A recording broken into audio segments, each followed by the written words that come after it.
I know guys यार, video काफ़ी ज़्यादा लेट हो गई है, उसके लिए मुझे माफ़ कर देना। क्योंकि गाइज यार, दिवाली के साथ साथ कई सारे त्योहार चल रहे थे और मैं सफाई वगैरह भी चल रही थी, जिस वजह से वीडियो नहीं बना पाया। तो चलो अब डायरेक्ट वीडियो की तरफ बढ़ते हैं। एपिसोड की शुरुआत में हमें मास्टर को दिखाया जाता है, जिनकी हालत काफ़ी ज़्यादा ही खराब होती है। वो अपने घुटनों पर बैठे हुए होते हैं, तभी उनसे कोई कहता है, मैंने सच में तुम्हें काफ़ी ज़्यादा ही अंडर एस्टिमेट कर लिया था। वह धुएं के अंदर उन्हीं तीनों को दिखाया जाता है। उनमें से एम्परर बाहर निकलते हुए कहता है, जनरल, जितना मैंने तुमसे एक्सपेक्ट किया था, तुम्हारी पावर उससे काफी ज्यादा थी। अगर मैं उस अटैक को अकेले ही अपने ऊपर लेता तो ये मेरे लिए काफी ज्यादा खतरनाक हो सकता था। शायद से इसमें मेरी जान भी जा सकती थी। वह उन तीनों की हालत दिखाई जाती है, उनकी हालत भी काफी ज्यादा खराब हो रखी होती है। लेकिन कहता है, डैम इट, ये बुढ़ा ने इतनी देर से मेरा दिमाग खराब कर दिया है। गॉड कहती है, इसने मेरे फेवरेट कपड़ों को खराब कर दिया है, अब मैं इसे नहीं छोड़ने वाली। मास्टर अपने मन में कहते हैं, डैम इट, मेरा हेवन स्माइट अटैक भी इनके ऊपर काम नहीं किया।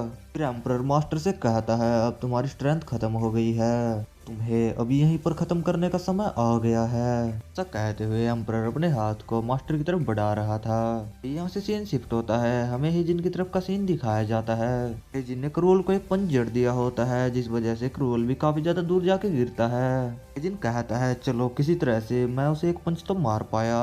क्रूअल हेजिन से हंसते हुए कहता है, तुमने मुझ पर हमला करने की प्लानिंग कब की? ये तो सच में इम्प्रेसिव था। तुम मुझ पर हमला करने में सक्सेसफुल भी रहे, तुम तो सच में अमेजिंग हो। तुम्हारा हमला थोड़ा स्ट्रॉन्ग और होता तो शायद से मैं मर भी सकता था। हेजिन अपने मन में कहता है, इस हमले को करने के बाद मेरे अंदर स्ट्रेंथ और क्यूई बिल्कुल भी नहीं बची है। और हेजिन का हाथ भी शेक कर रहा होता है। हेजिन फाइटिंग पोजीशन में आते हुए कहता है, लेकिन अभी ये खत्म नहीं हुआ है। क्रूअल से चिल्लाते हुए कहता है, कम ऑन, चलो इसे खत्म करते हैं। क्रूअल कहता है, तुम ऐसा क्यों करना चाहते हो? हेजिन भी उसकी बात सुनकर शॉक हो जाता है और कहता है, आखिरकार तुम क्या कह रहे हो? हेजिन से कहता है, मैंने तुमसे कहा था, अगर तुम मुझे एक भी हिट मार दोगे तो मैं तुम्हें यहाँ से जाने दूंगा। क्या सच में तुम उस बारे में भूल चुके हो? फिर वो खड़े होते हुए हेजिन से कहता है, अगर तुम इसे जारी रखना चाहते हो तो तुम यहीं पर मारे जाओगे। फिर वो हंसते हुए कहता है, लेकिन मैं अपने प्रॉमिस को नहीं तोड़ता, चाहे कुछ भी हो जाए। वो कहता है, खैर अब तुम मुझे पसंद हो। वो कहता है, अब तुम यहाँ से चले जाओ, अगली बार जब हम मिलेंगे तो हम और भी ज्यादा मजे करेंगे। दरवाजे की तरफ इशारा करते हुए कहता है, वो बूढ़े लोग वहाँ पर फाइट कर रहे हैं, तुम बिल्डिंग के पीछे के दरवाजे से यहाँ से जा सकते हो। लेकिन उसके इतना कहते ही उस दीवार में क्रैक पड़ जाते हैं और वो दीवार वहीं पर टूट जाती है। रोल कहता है, ये तो कितनी बेकार टाइमिंग है। वहाँ पर मास्टर और तीनों को दिखाया जाता है। मास्टर उनके सामने खड़े हुए होते हैं। हमें मास्टर की हालत दिखाई जाती है, जो सच में काफी ज्यादा खराब होती है। मास्टर की तरफ भागते हुए जाने लगता है और कहता है, मास्टर। लेकिन क्रूल उसे पकड़ लेता है और उससे कहता है, शांत हो जाओ, अभी तुम्हारे मास्टर वहाँ पर फाइट कर रहे हैं। तुम भी वहाँ पर जाकर मारे गए तो मेरा प्रॉमिस टूट जाएगा और मैं ऐसा नहीं होने दे सकता। चुपचाप बैठकर ये सब देखो। अभी एम्परर मास्टर से कहता है, ईमानदारी से कहूँ तो जनरल, तुमने मुझे सही में सरप्राइज कर रखा है। सही में मेरी एक्सपेक्टेशन से परे हो। तुम अपनी लाइफ फोर्स का यूज करने के बाद भी हमसे फाइट बैक करने के लिए खड़े हो गए। अपने और रिलीज करते हुए कहता है, लेकिन अब ये सब यहीं पर खत्म होने वाला है। गॉड भी कहती है, तुम्हारी ताकत पहले की तुलना में काफी ज्यादा कमजोर हो गई है। एम्परर भी कहता है, ये सही है, तो चलो अब इसे इसी राउंड में खत्म करते हैं। मास्टर कहते हैं, ठीक है, तो मेरे ऊपर हमला करने के लिए आ जाओ, कम से कम मैं तुम में से एक को तो अपने साथ लेकर ही जाऊंगा।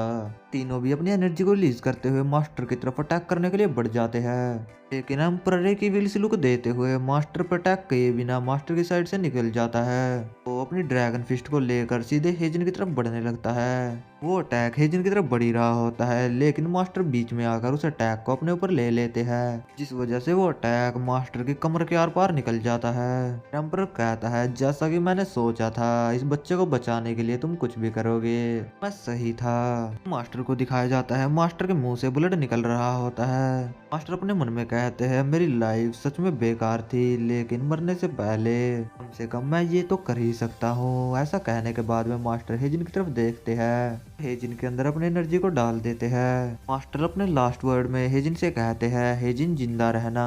तो सुनकर हेजिन की आंखों से भी आंसू निकल जाते हैं। ये एम्परर मास्टर को पीछे फेंक देता है, जिस वजह से मास्टर की डेथ वहीं पर हो जाती है। इस वजह से हेजिन को काफी ज्यादा गुस्सा आता है और वो काफी ज्यादा जोर से चिल्लाने लग जाता है, लेकिन क्रूअल उसके मुंह को बंद कर देता है। एम्परर वहां से जाते हुए कहता है, जनरल के डिसाइबल को भी ठिकाने लगा देना, और आज हमने काफी ज्यादा अच्छा काम किया है। और वो किंग से कहता है, किंग रिपेयरिंग क्लीनिंग का काम मैं तुम्हारे ऊपर छोड़ देता हूँ। अपनी बिल्डिंग की हालत देखकर कहता है शिट ये क्या हुआ।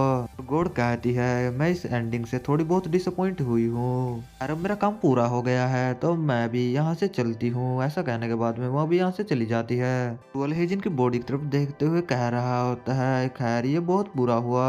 ये बच्चा सच में मेरे काफी अच्छा दोस्त था। फिर वो कहता है लेकिन अब इस बारे में मैं क्या ही कर सकता हूँ। ऐसा कहने के बाद में वो किसी को कॉल लगाता है और कहता है बेसमेंट के अंदर 2 बॉडी पड़ी है, इन्हें भी ठिकाने लगा देना। फिर थोड़ी देर बाद का सीन दिखाया जाता है। कुछ लोग मास्टर और हेजिन की बॉडी को दफनाने के लिए वहाँ पर एक गड्ढा खोद रहे होते हैं। आपस में ही बातें कर रहे होते हैं क्या जनरल इसी तरीके से मारे गए। जैसे कोई दूसरा बंदा कहता है अगर वो एम्परर के खिलाफ जाएंगे तो उनके साथ ऐसा ही होगा। फिर वो हेजिन की बॉडी की तरफ देखते हुए कहते हैं मैंने सुना है कि वो जनरल का डिसाइबल था। दूसरा बंदा कहता है हाँ मैंने भी सुना है कि जनरल उसे बचाने के लिए यहाँ पर आया था। वो हेजिन के बारे में कहते हैं वो बच्चा सच में यंग था लेकिन उसने अपने मास्टर को चुनने में काफी बड़ी गलती कर दी। हमें उस पैकेज के अंदर हेजिन को दिखाया जाता है जिसकी बॉडी के साथ कुछ होने लगता है। उसकी बॉडी के अंदर मास्टर की क्यू एनर्जी फ्लो करने लगती है। पैकेज भी हिलने लग जाता है और उनमें से एक बंदा कहता है ब्रदर उस तरफ देखो। और वो बंदे कहते हैं एम्परर ने चीजों को ठीक से नहीं संभाला। में से एक बंदा है जिनके ऊपर अपनी शवल से हमला करते हुए कहता है एम्परर ने हमारे लिए चीजों को और भी ज्यादा मुश्किल बना दिया है। जैसे ही वो हमला है जिनको लगने वाला था तभी कहीं से एक नाइफ उड़ के आता है और उस शवल को बीच में से काट देता है। और वो बंदा भी नीचे गिर जाता है और वो नाइफ सीधा पेड़ में जाके लगा होता है। अभी वहाँ पर हान की एंट्री होती है और हान उन लोगों से कहती है क्या वो जिंदा है। बस एक बंदा कहता है आखिरकार तुम कौन हो। हान अपनी स्वॉर्ड को निकालते हुए कहती है मैं इन्हें इस तरीके से नहीं मरने दे सकती। वो हेजिन की बॉडी की तरफ देखते हुए कहती है उस बॉडी को मुझे सौंप दो। तो बंदे भी फाइट के लिए तैयार हो जाते हैं और कहते हैं तुम क्या बकवास कर रही हो, आखिरकार तुम यहाँ क्या करना चाहती हो। उनमें से एक बंदा कहता है क्या तुम हमें फॉलो कर रही थी और हमारी इन्फॉर्मेशन भी लीक हो गई है। उनमें से एक बंदा कहता है गाइस पैनिक बिल्कुल भी मत करो, बस एक वुमेन के साथ ही तो डील करनी है। यार इन बंदों की आंखें खराब हो गई है क्या, वो वुमेन थोड़ी ना है, वो एक बच्ची है, छोटी बच्ची हो क्या। वो बंदा सभी को ऑर्डर देता है उसके ऊपर हमला करो और उसे खत्म कर दो। सभी हान की तरफ बढ़ रहे होते हैं। हान कहती है तो ठीक है अगर तुम यही करना चाहते हो तो। ऐसा कहने के बाद में हान उन सभी को वहीं पर पेल देती है जिसे देखकर उस बंदे की भी फट गई होती है। और वो बंदा कहता है बॉस्टर्ड आखिरकार तुम कौन हो। और वो अपने डैगर में अपनी एनर्जी को भी डाल रहा होता है। हान भी जाकर उसके ऊपर एक अटैक कर देती है।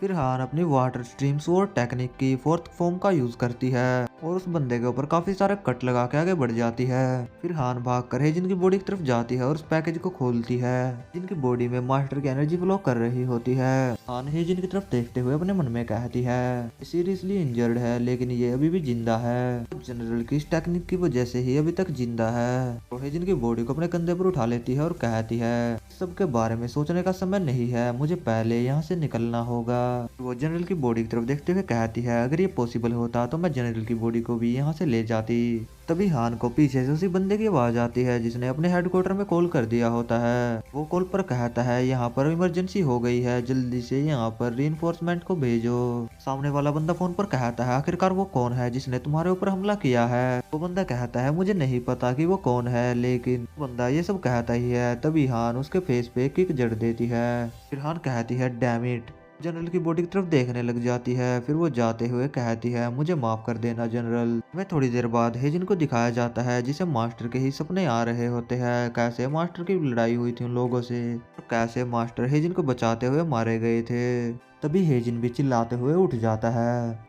हेजिन उठकर कहता है आखिरकार मैं कहाँ पर हूँ। हान भी वहाँ पर आ जाती है और कहती है तो तुम उठ चुके हो। हान कहती है ये तो अच्छी बात है कि तुम उठ चुके हो। हेजिन हान से पूछता है हान आखिरकार तुम यहाँ पर क्या कर रही हो। हेजिन हान से मास्टर के बारे में पूछता है और वो कहता है मुझे मास्टर के बारे में बताओ कि वो कहाँ पर है। हान हेजिन के हाथ के ऊपर अपना हाथ रखते हुए कहती है मुझे पता है कि तुम कंफ्यूज हो लेकिन अभी शांत हो जाओ और मैं तुम्हें सारी सिचुएशन को एक्सप्लेन करती हूँ। हान हेजिन को सारी सिचुएशन एक्सप्लेन कर देती है और हान कहती है जब तक मेरे एक्यू पॉइंट्स रिलीज हुए तब तक सब खत्म हो चुका था। हान कहती है जो लोग तुम्हें दफनाने के लिए जा रहे थे मैंने उन बास्टर्ड्स का पीछा किया और तुम्हें बचाने में कामयाब रही।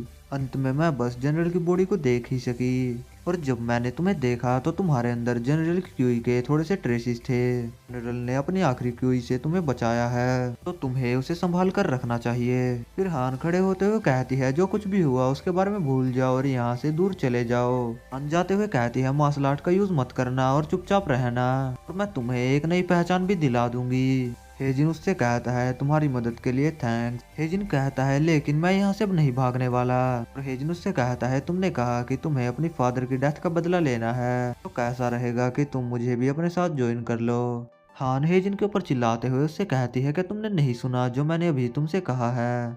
हेजिन हान से कहता है मास्टर ही एक ऐसे व्यक्ति थे जिन्होंने मेरी देखभाल की। हेजिन मास्टर के बारे में बताते हुए कहता है मैं उनसे संयोग से मिला था, लेकिन इससे कोई भी फर्क नहीं पड़ता अगर वो मुझे ऐसे भी छोड़कर चले जाते। पर उन्होंने मेरे मेरिडियंस को ओपन किया और मुझे मार्शल आर्ट भी सिखाया, और अंत में उन्होंने अपनी जान देकर मेरी जान भी बचाई। हेजिन हान से कहता है मुझे इससे फर्क नहीं पड़ता कि तुम इस बारे में क्या सोचती हो, मेरे पास इसके अलावा और कोई चॉइस नहीं है। अगर तुम मुझे अपने साथ नहीं मिलाना चाहती तो मैं इसे अकेले ही कर लूंगा। हान भी परेशान होते हुए कहती है क्या तुमने नहीं देखा कि वो तीनों कितने स्ट्रोंग है, हम तो उनके ऊपर एक स्क्रैच भी नहीं लगा पाएंगे। हेजिन खड़े होते हुए कहता है हाँ मुझे पता है हम उनका मुकाबला नहीं कर पाएंगे। फिर हेजिन एक इविल सी स्माइल देते हुए कहता है लेकिन मेरे पास दूसरे रास्ते भी है। हमें थोड़ी देर बाद का सीन दिखाया जाता है। हमें हेजिन को दिखाया जाता है जो चलते हुए उसी हाइड आउट पर आ गया होता है जहाँ पर मास्टर ने हेजिन को ट्रेनिंग दी थी। हेजिन एक दीवार के पास खड़ा होकर कहता है उसे यहीं कहीं पर होना चाहिए। फिर वो एक बटन को दबाते हुए कहता है ये रहा, और वो दरवाजा ओपन हो जाता है। हमें उस दरवाजे के अंदर का सीन दिखाया जाता है। हमें वहाँ पर कई सारे हथियारों को दिखाया जाता है और वहाँ पर और भी कई चीजें होती है। हेजिन मास्टर के कोट के ऊपर हाथ लगाते हुए कहता है मास्टर आप बस थोड़ा सा इंतजार कीजिए। फिर हेजिन अपने कोट को उतार देता है और अपने ऑरा को रिलीज करते हुए कहता है मैं डेफिनेटली उन बास्टर्ड से स्ट्रॉन्ग बनूंगा। तो गाइस इसी के साथ ये एपिसोड भी यहीं पर खत्म हो जाता है। इसके अभी 2 चैप्टर्स आए थे तो मैंने इन्हें भी एक्सप्लेन कर दिया है। और हाँ गाइस आप मुझे कमेंट करके जरूर से बताना कि मैं इस सीरीज के 4-5 चैप्टर्स एक साथ हो जाएंगे तो मैं तब वीडियो बना के डालूं, या फिर जैसे ही 2-3 चैप्टर आ जाए मैं उनके ऊपर वीडियो बना के डाल दूं। और हाँ मैं एक न्यू सीरीज को भी स्टार्ट कर दूंगा। वीडियो को यहाँ तक देखने के लिए थैंक यू सो मच। मिलते हैं नेक्स्ट पार्ट में बहुत जल्द।